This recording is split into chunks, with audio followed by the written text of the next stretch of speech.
welcome to another multiplayer battle called Warhammer Beginning of the End Times. Today we have a battle between tzeentch, myself as tzeentch, and Spyfly123 as the skaven. Now, in this battle I make a few mistakes right off the bat. I'll tell you what they are, but once the battle begins. But for my army I've decided to go for a shooty tzeentch army. It's got a lot of horrors of tzeentch, and a crap load of Ungor beastmen with 2 marauder axe throwers, and 2 flamers on either flank, and the rest is all marauders with 2 tzeentch chosen in the middle. Now my opponent has also a heavy shootout range sort of army. He's got a lot of rat swarms to soak up the initial charge, and he's got like 2 units of Giselles, no, sorry, 4 units of Giselles, and to a couple of Albino Guard guarding his centre with warp lightning cannons and plague mortars and all the nasty stuff that you expect. And he's got the glorious Screaming Bell, which is another topic that could be up for discussion. It's a great debuffer of morale, and it buffs the skaven morale, and it's very cheap for what it does. He's also got 2 units clan rats, 3 units clan rats in total, 2 on one on his right flank and 1 on his left. So let's begin the battle. Now, right off the bat, make a mistake. You want to always keep your cavalry mobile against shooty armies, especially when they have warp lightning cannons. If you're staying stationary, you're going to get a lot of damage done to you very quickly.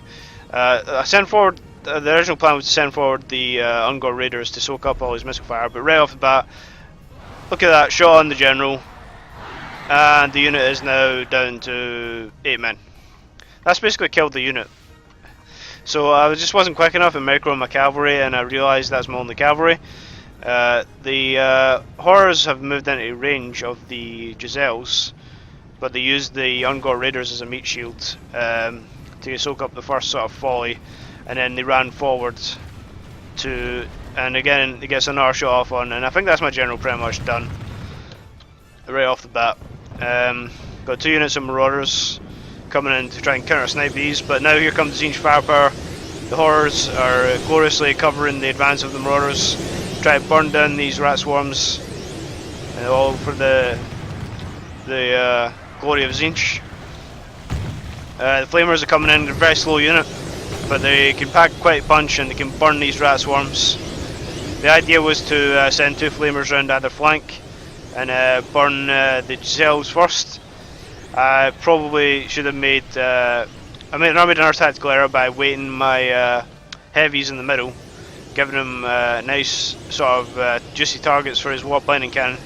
I figured I would be able to melt through the warp Giselles a lot faster than this, but he counter-attacks with the clan rats on the flanks. I try to pull back, but they do get tied down, flamers, on the right wing, and this very similar thing happens on the left after burning down the Giselles and try to take away their firepower.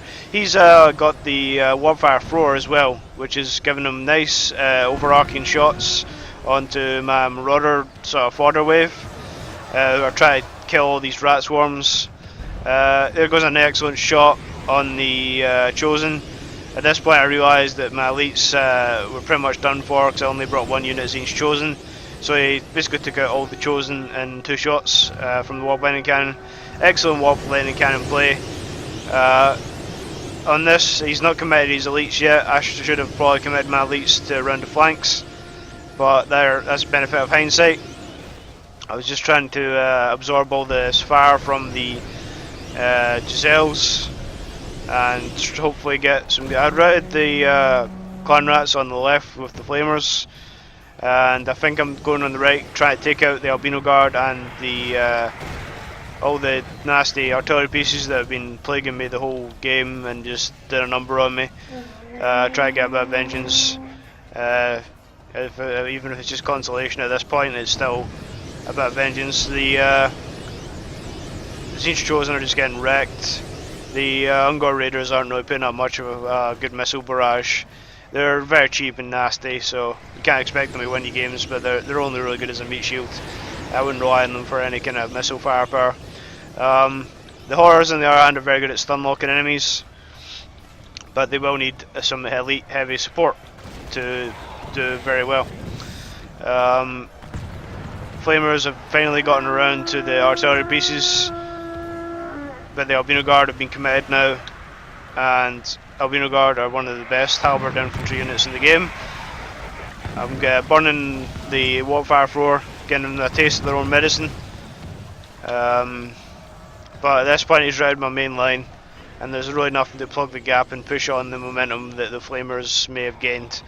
So his elites reserves of Albino Guard definitely paid